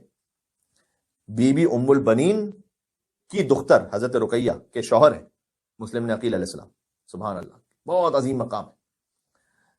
دیکھیں بی بی ام البنین اس بی بی کا نام ہے کہ جس نے اپنا پورا خانوادہ قربان کر دیا حسین ابن علی پر، جن کے چاروں بیٹے شہید ہوئے، جن کے داماد شہید ہوئے، جن کی بیٹی اسیر ہوئی، جن کے نواسے شہید ہوئے، جن کے پوتے شہید ہوئے، یعنی ایک عجیب ہی مقام ہے اس بی بی کا۔ انشاءاللہ اگر ہو سکا تو آقا ابو الفضل عباس علیہ السلام کے ذکر پر جو مجلس پڑھنی ہے اس پہ اگر کچھ ہو سکے گا تو عرض کروں گا۔ ایک اور لاجک کی بات یہ ہے کہ جتنی بڑی کنگڈم ہوتی ہے نا اتنا ہی بڑا سفیر ہوتا ہے یا نہیں ایسا؟ جتنا بڑا کنٹری ہے اتنے سفیر کی اس کی ویلیو ہے۔ حسین کی جو کائنات ہے وہ کتنی ہے، ان کا اختیار کتنا ہے، فَإِنَّهُ مَكْتُوبٌ عَنْ يَمِينِ عَرْشِ اللَّهِ، کہ اللہ نے اپنے عرش کے دائیں طرف لکھا ہوا ہے کہ إِنَّهُ مِصْبَاحُ هُدًى وَسَفِينَةُ نِجَاتٍ، حسین ہدایت کا چراغ بھی ہے، نجات کی کشتی بھی ہے۔ ایک مل کے صلوات بھیجیں آقا بھی عبداللہ حسین علیہ السلام پر، اللہم صل علی محمد وآل محمد وعجل فرجہم۔ بات واضح رہی۔ تو حسین ہدایت کا چراغ ہے، نجات کی کشتی ہے۔ جس طرح سے حسین خالق، جیسے اللہ سبحانہ و تعالیٰ خالق ہونے میں یکتا ہے، حسین مخلوق ہونے میں یکتا ہے۔ اس حسین کے سفیر مسلم بن عقیل کتنا صبر کیا، کتنی پیشنس ہے، گئے ہیں تنہا ہو گئے اور کوئی ساتھ دینے والا نہیں۔ جب آپ حق پر ہیں کسی سے نہ گھبرائیں۔ حسین کا سفیر ہونا یعنی در حقیقت رسول اللہ کا سفیر ہونا، کوئی بات اس بات کو سمجھ سکے اگر، اس لیے حسین منی وانا من حسین، حسین مجھ سے ہے میں حسین سے، سبحان اللہ۔ تو اگر حسین کا کوئی سفیر ہے اس کا مطلب رسول اللہ کا وہ سفیر ہے۔ حسین فرزند رسول بھی ہیں اور حسین نفس رسول بھی ہیں۔ فمن حاجك فيه من بعد ما جاءك من العلم فقل تعالوا ندعو ابناءنا وابناءكم ونساءنا ونساءكم وانفسنا وانفسكم ثم نبتهل فنجعل لعنة الله على الكاذبين۔ آئے مباہلہ سب کو یاد ہے، ابناءنا وابناءكم، تو اپنے بیٹوں کو لاؤ، اپنے بیٹوں کو لاتے ہیں، اس میں امام حسین علیہ السلام گئے تھے، لیکن امام حسین علیہ السلام انفسنا میں بھی گویا شامل ہے، امام حسن اور امام حسین، کیونکہ جیسے مولا علی نفس رسول ہیں ویسے ہی حسن اور حسین بھی نفس رسول ہیں، اور ہر امام نفس رسول ہے۔ ایک روایت ملتی ہے کہ مامون بن رشید نے امام رضا علیہ السلام سے پوچھا تھا کہ اگر ابنا انا کا جملہ ہٹا دیا جائے تو پھر آپ کے پاس کیا مقام رہ جائے گا، یعنی ابنا انا و ابناکم نہ ہو تو پھر آپ کی کیا مقام ہے مباہلہ میں؟ امام نے کہا جس طرح سے ہم ابنا انا میں اسی طرح سے انفسنا میں بھی ہیں۔ واہ، ایک مل کے اور صلوات بھیجتے محمد علی محمد پر، اللہم صل علی محمد وآل محمد وعجل فرجہم۔ تو زمین و آسمان زیر امامت حسین ہے۔ ایک مرزا دبیر علیہ رحمہ کے 6 مصرے ہیں، تھوڑی سی اردو ثقیل ہے، میں کوشش کرتا ہوں کہ ہو سکا تو کسی حد تک سمجھاتا ہوں کہ نقاش، نقش، کاتب و خط، بانی و بنا، ہر مصرے میں 6 چیزوں کا ذکر کیا کہ جہاں جہاں تک امام حسین علیہ السلام کا ملک اور اقتدار ہے۔ اس میں جمع اشتقاق بھی ہے، جمع تضاد بھی، یعنی کچھ متضاد چیزیں ان کا بھی ذکر کیا کہ یہاں بھی حسین کا اختیار ہے، وہاں بھی حسین کا اختیار، جیسے اللہ تعالیٰ نے کہا للہ الامر من قبل و من بعد، اللہ کا امر قبل بھی ہے بعد بھی ہے۔ تو نقاش، نقش، کاتب و خط، بانی و بنا، بود و نبود، ذات و صفت، ہستی و فنا، آدم ملک، زمین فلک، گرد کی میاں، سبحان اللہ، آدم ملک، زمین فلک، گرد کی میاں، دنیا و دین، حدوث و قدم، بندہ و خدا۔ دنیا دی حدوث و قدم بند او خدا، بیت پہ بہت توجہ کیجیے گا، سب شاہد کمال شہ مشرقین ہے. سبحان اللہ سبحان اللہ. بھائی سب شاہد کمال شہ مشرقین ہیں، اور جب تک خدا کا ملک ہے مالک حسین ہے. لبیک یا حسین، لبیک یا حسین، لبیک یا حسین. مل کے صلوات بھیج دیں محمد اور آل محمد پر. اللہم صلی علی محمد و آل محمد. جب تک خدا کا ملک ہے مالک حسین ہے. اس ملک کے مالک کے سفیر کا نام ہے مسلم ابن عقیل. سبحان اللہ. لہذا جیسے میں نے کہا نا کہ امام حسین کا سفیر ہونا اس کا مطلب رسول اللہ کا سفیر ہونا، کوئی فرق نہیں. اس لیے رسول اللہ کی زبان پر حضرت مسلم ابن عقیل کے فضائل رہے. اور کیجیے گا، امالی صدوق کی روایت ہے، ایک بار مولا علی علیہ السلام نے رسول اللہ سے کہا تھا کہ انک لتحب عقیلا. مولا علی کے بھائی ہیں نا حضرت عقیل، تو آپ عقیل سے بڑی محبت کرتے ہیں. تو حضور نے کہا ایو اللہ، خدا کی قسم میں عقیل سے بڑی محبت کرتا ہوں. انی لاحبہ حبین، میں محبت کرتا ہوں عقیل سے دو محبتوں کی وجہ سے، دو وجہ سے. حبا لہو و حبا لحب ابی طالب. سبحان اللہ. ایک تو وجہ یہ ہے کہ چونکہ عقیل اے علی آپ سے محبت کرتے ہیں، اور اے علی آپ عقیل سے محبت کرتے ہیں، تو چونکہ آپ عقیل سے محبت کرتے ہیں لہذا میں بھی عقیل سے محبت کرتا ہوں. وہ تو رسول اللہ نے پہلے کہہ دیا تھا کہ اے پروردگار تو اسے محبوب رکھ جو علی کو دوست رکھے، تو اس سے عداوت رکھ کے جو علی سے دشمنی رکھے. تو حضور نے کہا کہ میں عقیل سے اس لیے محبت کرتا ہوں کہ اے علی آپ محبت کرتے ہیں، اور ابو طالب بھی عقیل سے محبت کرتے تھے. اور پھر حضور نے کہا وَإِنَّ وَلَدَهُ لَمَقْتُولٌ فِي مُحَبَّةِ وَلَدِكَ. اے علی عقیل کا بیٹا مسلم کا نام نہیں لیا یہاں پر، لیکن کہا عقیل کا بیٹا آپ کے بیٹے کی محبت میں قتل ہوگا. یہ رسول اللہ کہہ رہے ہیں. امالی میں روایت موجود ہے شیخ صدوق، فَتَدْمَعْ عَلَيْهِ عُيُونُ الْمُؤْمِنِينَ، تو مومنین روئیں گے، گریا کریں گے. سبحان اللہ. مسلم ابن عقیل پر یعنی عقیل کے بیٹے پر مومنین روئیں گے. وَتُصَلِّ عَلَيْهِ الْمَلَائِكَةُ الْمُقَرَّبُونَ، اور ملائکہ مقربین ان پر درود و سلام بھیجیں گے. ثم بکا رسول اللہ حتی جرت دموع علی صدرہ. اس کے بعد رسول اللہ نے اتنا گریا کیا، کن پر؟ عقیل کے فرزند پر اتنا گریا کیا کہ جرت دموع علی صدرہ، کہ رسول اللہ کے آنسو بہتے بہتے ان کے سینے مبارک تک آنے لگے، سینے تک آنسو بہ رہے تھے. سبحان اللہ. اس صبر کی جزا ہے. سبحان اللہ. دیکھیے مولا ابو طالب کے 4 فرزند ہیں اور 2 بیٹیاں ہیں حضرت ابو طالب کے. طالب، عقیل، جعفر، علی، یہ 4 بیٹے ہو گئے، اور جمانہ اور فاختہ یہ 2 بیٹیاں ہوں گے. اور ان سب کی الگ الگ ایٹریبیوٹس ہیں. مثلا حضرت طالب کی جو ہے نا وجاہت بہت معروف تھی، بہت وجیح تھا ان کا چہرہ. حضرت جعفر، وہی جعفر طیار جن کے فرزند ہیں عبداللہ جو شوہر ہیں بی بی زینب سلام اللہ علیہا کے، عبداللہ ابن جعفر طیار. تو جعفر کی سخاوت اور شجاعت بہت معروف تھی، بہت سخی بھی تھے، شجاع بھی تھے. ٹھیک. اور ان کے بھی ہاتھ قلم ہوئے اور اللہ تعالیٰ نے انہیں پر عطا کی جنت میں، جیسے ابو الفضل عباس علیہ السلام کے لیے، تو جنت میں پرواز کر رہے ہیں. اور مولا علی ابن ابی طالب علیہ السلام کی کیا خصوصیت ہے ابو طالب کے بیٹوں میں؟ اب آپ جانتے ہیں کہ ہر صفت حسنہ کا وجود ہی امام المتقین کی وجہ سے. میں نے شاید عرض کیا تھا کہ سید رضا الموسوی ہندی نے اپنے دیوان میں ایک شعر کہا ہے کہ افعال الخیر اذا انتشرت فی الناس فانت لها مصدر. اے علی میں جتنا دیکھتا ہوں لوگوں میں خوبیاں اور نیکیاں پھیلی ہوئی ہیں، سب کا سب سورس آپ ہیں، شروع آپ سے ہوئی ہیں. تو کوئی ایسی نیکی ہے ہی نہیں کہ جو علی ابن ابی طالب کی ذات میں ایسے موجود نہ ہو کہ علی ہر نیکی کا سورس اور منبع ہے. تو حضرت ابو طالب کی اولادوں میں حضرت مسلم بن عقیل پر مجھے بات کرنی ہے. تو عقیل ان کی خصوصیت کیا تھی؟ وہ تھے جینالوجسٹ، یعنی علم الانساب کے ماہر. یہ بھی بڑا ایک اہم پہلو ہے، محرم الحرام میں بہت زیادہ اس پہ میں بات نہیں کرنا چاہتا، لیکن بہرحال اہم ہے اس پہ بات کرنا کہ لوگ بیٹھا کرتے تھے مسجد نبوی میں مصلی بچھا کر. تو جو اسپیشلسٹ ہوتا تھا نا کمیونٹی کا، لوگ اس سے آ کر اپنے مسئلے ڈسکس کرتے تھے. تو لازمی سی بات ہے کہ انہیں یقین ہوتا ہوگا کہ جب ہم سے اپنے مسئلے کے بارے میں بات کر رہے ہیں تو یہ کہیں اور آگے بات نہیں پہنچائیں گے. اس میں بہت ساری باتیں ہوتی ہیں نا، پرائیویسی ایشوز ہوتے ہیں، کانفیڈینشیلٹی ہوتی ہے، ایک ٹرسٹ ہوتا ہے. تو لیکن بہرحال اس وقت سسٹم یہ ہوتا تھا کہ لوگ بیٹھا کرتے تھے اور آ کے اپنے اپنے طور پر لوگ، مثلا کسی کے پاس علم طب کا ماہر ہے، کوئی کسی اور چیز کا ماہر ہے، تاریخ کا ماہر ہے، لوگ آ کے پوچھتے تھے فلاں سوال ہے میرا، فلاں مشکل ہے میری. حضرت عقیل بیٹھ جاتے تھے مسجد میں اور لوگ ان سے آ کے اپنا فیملی ٹری پوچھا کرتے تھے کہ ہمارا قبیلہ کیا تھا، ہمارا نسب کیا تھا.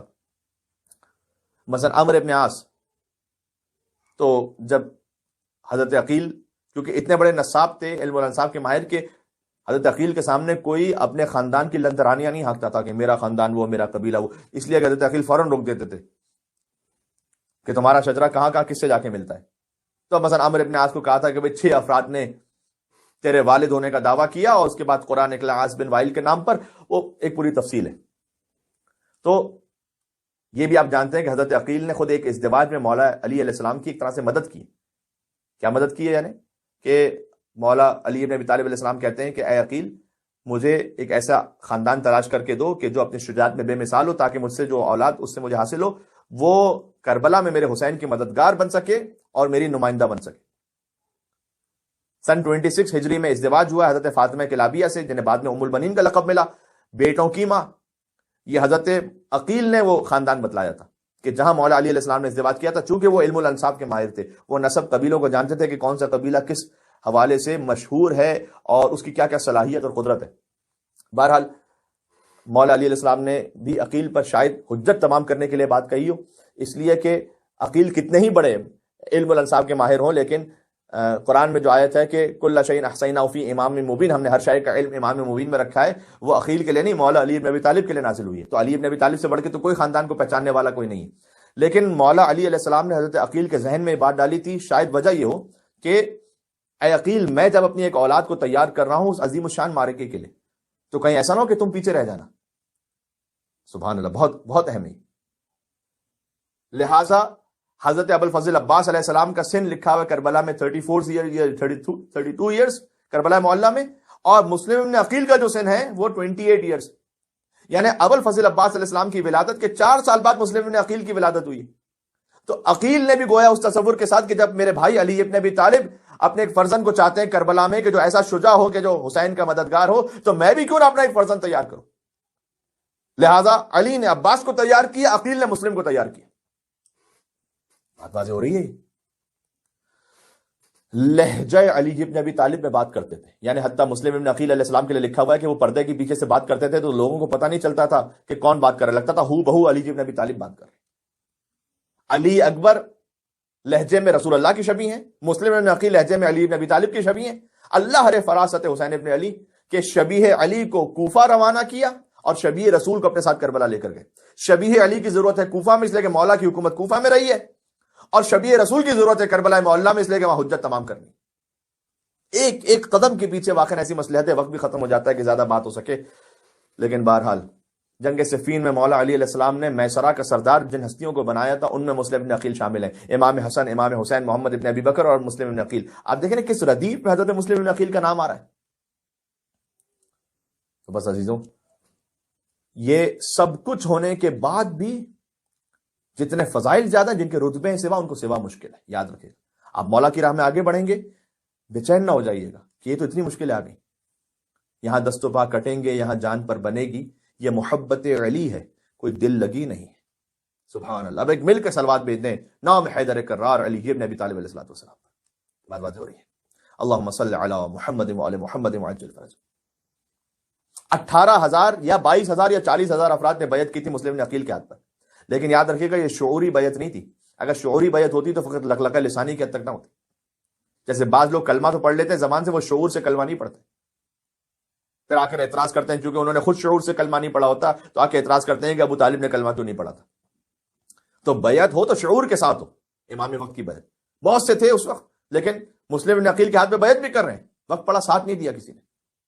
ہانی ابن عروہ کے گھر مہمان رہے، لیکن مسلم ابن عقیل کہتے ہیں کہ میں برداشت نہیں کر پاؤں گا کہ میری وجہ سے میرے میزبان کو گرفتار کر لیا جائے، لہٰذا ہانی ابن عروہ کے گھر کو چھوڑا۔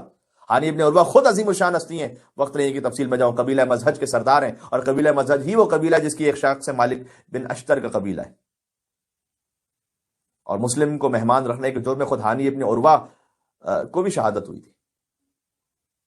بس منزل مصائب سے پہلے ایک جملہ کرنا چاہتا ہوں کہ سفیر حسین مولا مسلم ابن عقیل کو جب گرفتار کیا گیا تو دربار ابن زیاد میں اس لعین نے چیخ کر پوچھا کہ اے مسلم، تم نے دیکھا کیا ہے حسین ابن علی میں کہ اتنا کچھ قربانی دے رہے حسین کے لیے؟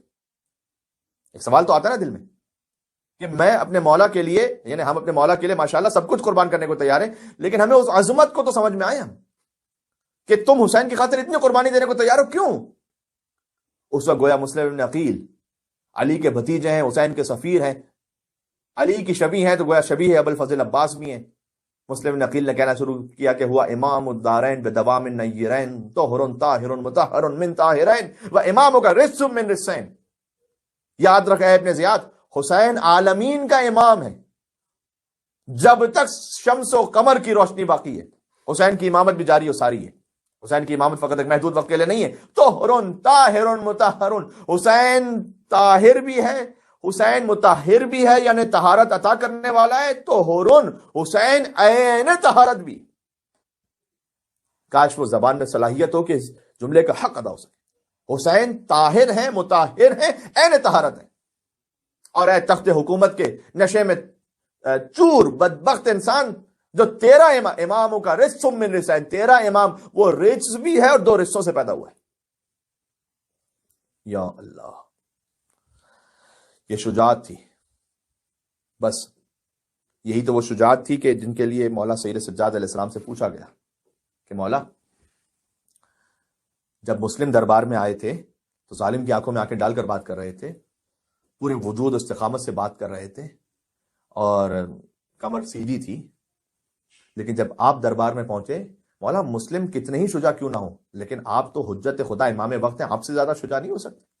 جب آپ دربار میں آئے تو کمر جھکی ہوئی تھی مولا، نظریں نیچے تھیں، ہاتھوں میں ہتھکڑیاں، پیروں میں بھی۔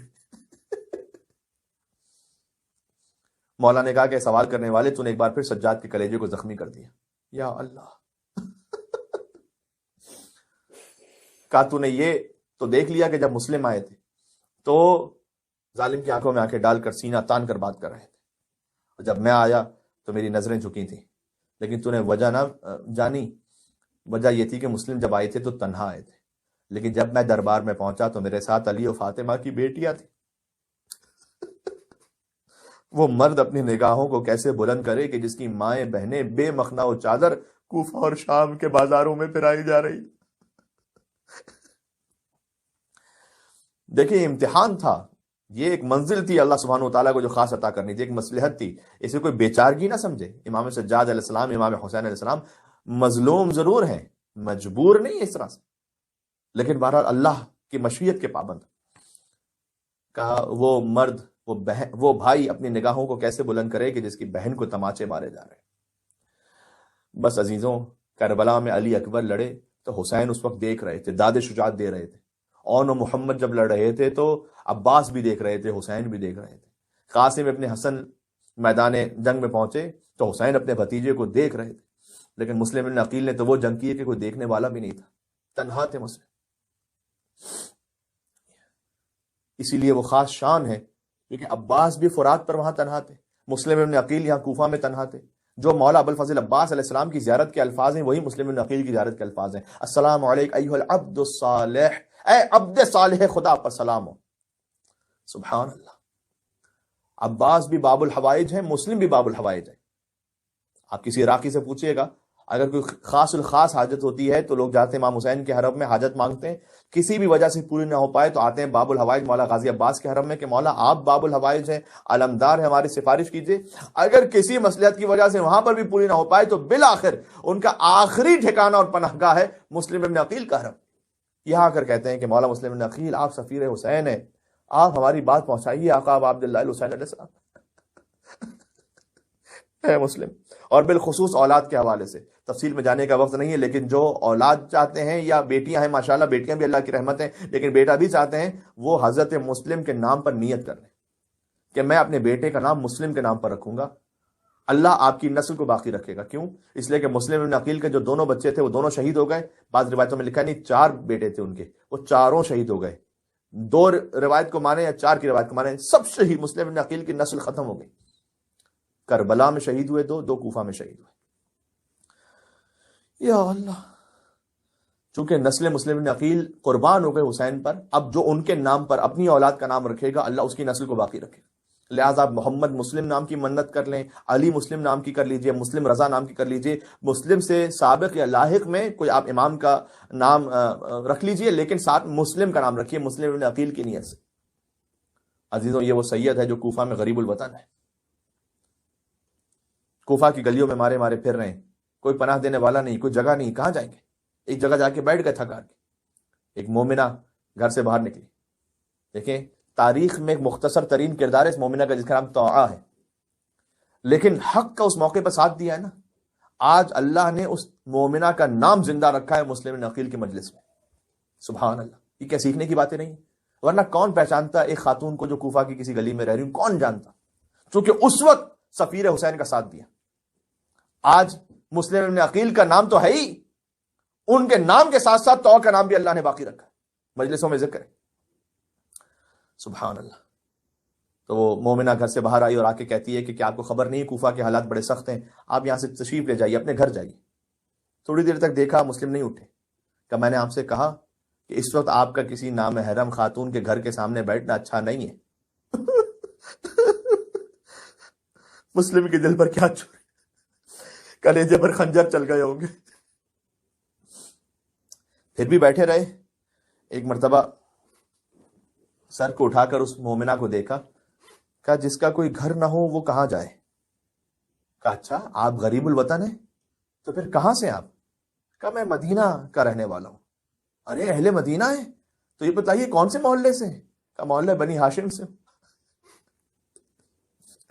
ایک بار تڑپ کر کہا للہ آپ اپنا تعارف کروائیے گا کہ آپ وہی ہیں کہ جو میں سوچ رہی ہوں. مسلم نے کہا انا سفیر الحسین مسلم ابن عقیل.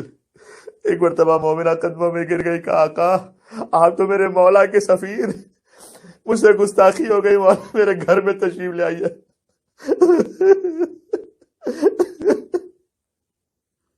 گھر میں لے کر گئی مسلم ابن عقیل علیہ السلام کو، اور مسلم نے ساری رات عبادت میں گزاری.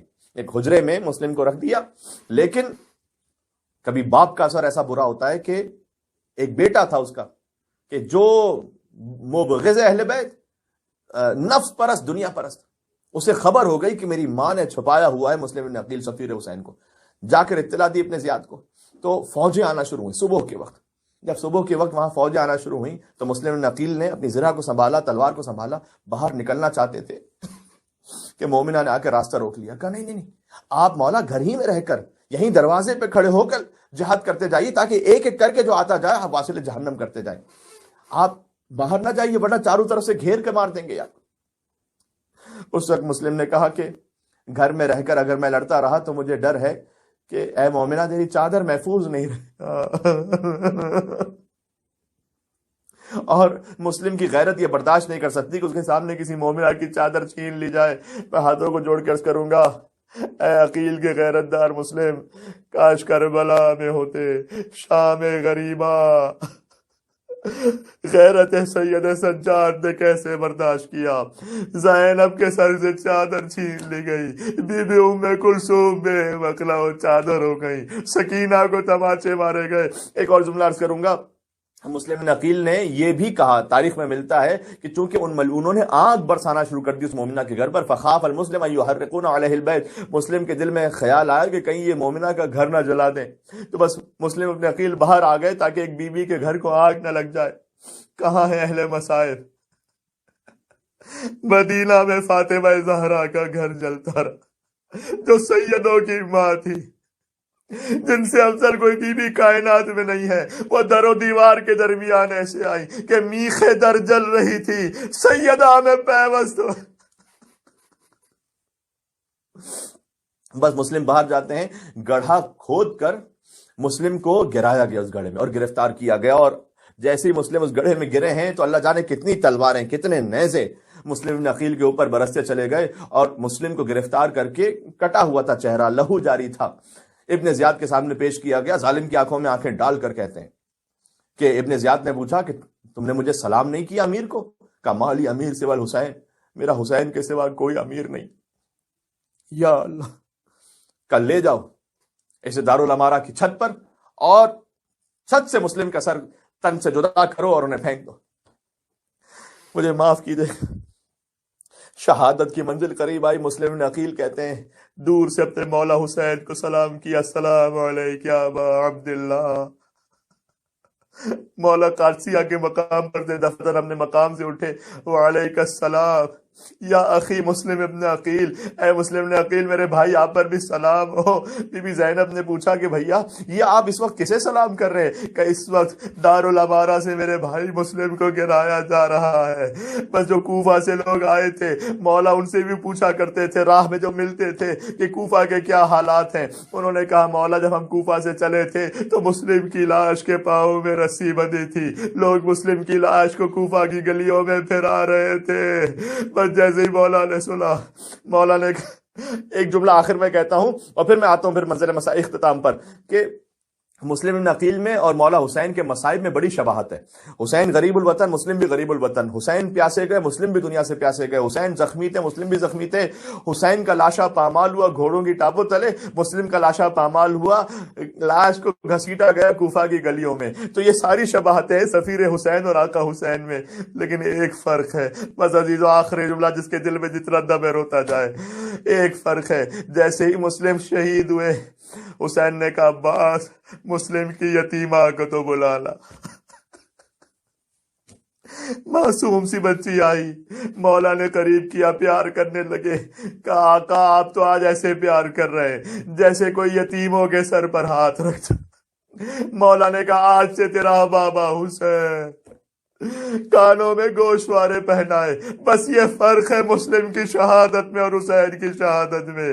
جب حسین شہید ہوئے میں کہوں گا مولا جب مسلم کی یتیمہ کو گوشوارے پہنائے ہیں، سکینہ یہ منظر دیکھ رہی ہے تو کچھ دیر کے لیے دور کر دیجیے گا، اس لیے کہ جب سکینہ یتیم ہوئی اتنے تماچے لگے، کانوں سے لہو بہتا رہا، گوشوارے چھین لیے گئے۔ بس مسلم کی جو زوجہ تھی وہ حضرت امام حسین السلام کے کاروان میں تھیں۔ جب کربلا سے یہ قافلہ قیدی بنا کر لے جایا گیا، زوجہ مسلم نے دیکھا کوفہ کے دارالامارہ پر مسلم کا لاشا موجود۔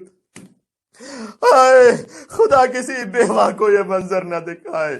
تڑپ کے کہا آقا بس ایک بات میں پوچھنا چاہتی ہوں، 2 بچے جو آپ نے میرے ساتھ دیے تھے وہ میں نے کربلا میں حسین پر قربان کر دیے، 2 بچے آپ کے ساتھ بھی تو تھے، طفلان مسلم محمد و ابراہیم، میں خبر چاہتی ہوں میرے بچے کہاں ہے؟ آقا آپ شہید ہو، ماں کو خبر دیجیے گا میرے معصوم بچے کا۔ میرے ساتھ ساتھ ان مصروں کو پڑھتے جائیے گا ثواب کی نیت سے۔ کی زوجہ مسلم نے یہ فغا،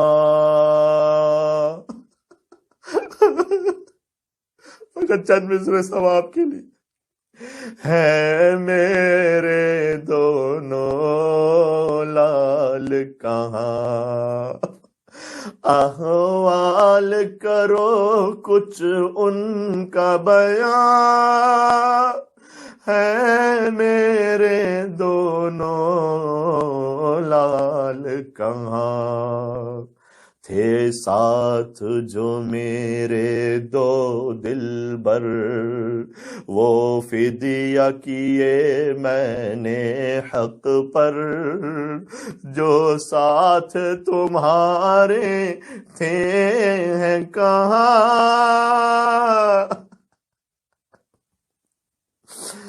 آج کے دن سے بنی ہاشم کی قربانیوں کا ذکر شروع ہو گیا۔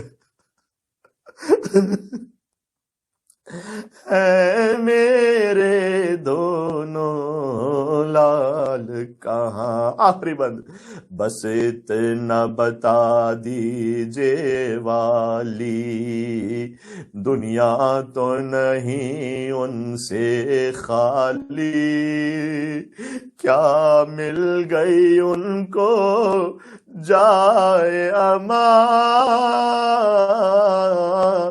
اے میرے دونوں لال کہاں۔ السلام علی الحسین وعلی علی بن الحسین وعلی اولاد الحسین وعلی اصحاب الحسین۔ حسین حسین یا حسین، بیٹا ہے تو ولی کا، زہرا کی تو دعا ہے، شبیر تیرا کا، ام البنین ماں ہے، بیٹا ہے تو ولی کا، زہرا کی تو دعا ہے، شبیر تیرا کا، ام البنین ماں ہے، ہر صورت و چرن میں حیدر سے نہ جدا ہے، تا حشر تجھ سے قائم، دنیا میں بس وفا ہے، عباس عباس عباس عباس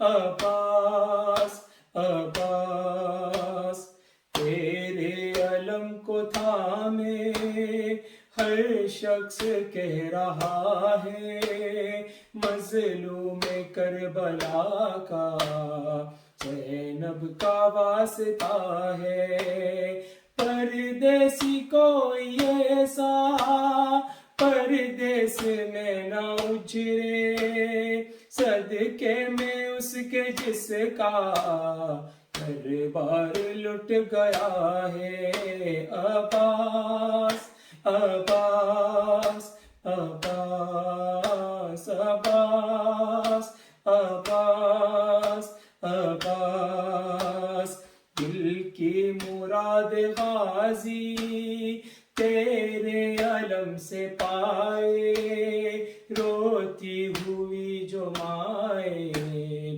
تیرے علم پہ آئے، زہرا کے درد پہلو کا دیتی ہوں واسطہ، مولا کی غلامی میں میرا بھی نام آئے، عباس عباس عباس عباس عباس عباس، شام غریبہ میں جس کا کرتا جل گیا ہے، کانوں سے بالیا بھی اے شمر لے گیا ہے، اس بے بسی سے مولا بچی کوئی نہ ترسے، فرش عزا پہ رو کر ہر دل یہ کہہ رہا ہے، اے عباس عباس عباس عباس عباس عباس، ہے اس وقت جب کہ زینب دربار میں گئی تھی، قاری نمازیوں سے محفل سجی ہوئی تھی، ظالم یہ پوچھتا تھا غازی تیرا کہاں ہے، ہاتھوں سے منہ چھپائے زینب یہ کہہ رہی تھی، اے عباس عباس عباس، اے عباس عباس عباس، محمد وآل محمد۔ اعوذ باللہ من الشیطان الرجیم، بسم اللہ الرحمن الرحیم، السلام علیک یا رسول اللہ، السلام علیک یا نبی اللہ، السلام علیک یا علی امیر المؤمنین، السلام علیک یا فاطمة الزہراء سیدتی نساء العالمین، السلام علیک حسن المجتبی، السلام علی الحسین وعلى علي ابن الحسين وعلى أولاد الحسين وعلى أصحاب الحسين، خصوصا سيدي ومولاي أبا الفضل العباس، أختيك زينب وأم كلثوم وبنتك سكينة، بنات الهاشمية وتمام شهداء كربلاء، جميعا ورحمة الله وبركاته. السلام عليك علي زين العابدين، السلام عليك محمد الباقر، السلام عليك جعفر الصادق، السلام عليك موسى القاضم، السلام عليك علي الرضا، السلام عليك أختك فاطمة المعصومة، السلام عليك محمد تقي الجواد، السلام عليك علي النقي الهادي، السلام عليك حسن العسكري، السلام عليك مولانا صاحب العصر والزمان، خليفة الرحمن، شريك القرآن، كابة الإيمان، السلام عليك إمامنا وإمام الإنس والجان ورحمة الله وبركاته. اللهم كن لوليك الحجة ابن الحسن صلواتك عليه وعلى آبائه في هذه الساعة وفي كل ساعة وليا وحافظا وقائدا وناصرا ودليلا وعينا حتى تسكنه أرضك طوعا وتمتئه فيها طويلا برحمتك يا أرحم الراحمين.